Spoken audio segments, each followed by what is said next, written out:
Hi, this is Sebastien Braxton, and welcome back to Verse by Verse. We are in Season 2, Episode number 10, and we are in the book of Philemon, grappling with the Bible and slavery. Now, in verses 12 and 13, Paul starts digging into his request, and he says, I am sending him back. Now, we have to just take this statement in because this is kind of groundbreaking in that time. First of all, according to Deuteronomy 23, verse 15, Jewish law did not require Paul to send back a slave of a foreign nation back to his master. So Paul was doing something that was even greater than what the Bible required of him. And why was he doing this? For the sake of love. Because he wanted Philemon to send Onesimus back to him, which we're going to see in the second part of our verse for today, of his own volition. And that would be driven by love, because love is the greatest principle that leads to the most persistent right doing. But let's build forward about what this meant to send Onesimus back. Now, Onesimus was in Rome, and as we mentioned in the previous episode, we're talking about 2,100 kilometers at the shortest distance to a maximum of almost 3,000 kilometers.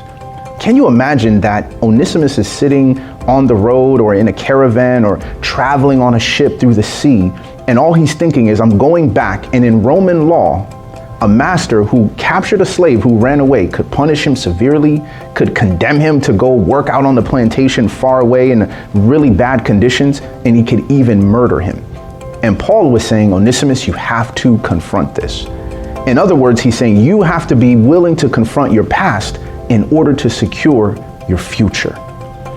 Now, for some of us right now, we don't like to talk about things in the past. We don't like to drum up the things that may have happened to us. Maybe we were bullied as a child, or maybe we felt like our parents were emotionally unavailable to us, or maybe we had a situation at work where we got fired terribly from a bad work experience, and we just try to put those things away and bury them. And I'm sure that's what Onesimus wanted to do. But even myself, I understand the importance of that. The importance of really confronting the mistakes of our past, the situations, the Philemons in our lives, in order to really secure our future. We have to be willing to take that 2,100 kilometer journey. It's far, it's long, it's arduous, but it is the very best way to secure our future. And Paul says, I'm sending him back, you therefore receive him, that is my own heart. Paul is essentially telling Philemon that Onesimus is the very core of my being. Everything in the deepest emotions of my life are connected with him. He is my heart. Even though he's wronged you, even though he might have robbed you, even though he might have caused you to suffer extreme loss, I want you to receive him.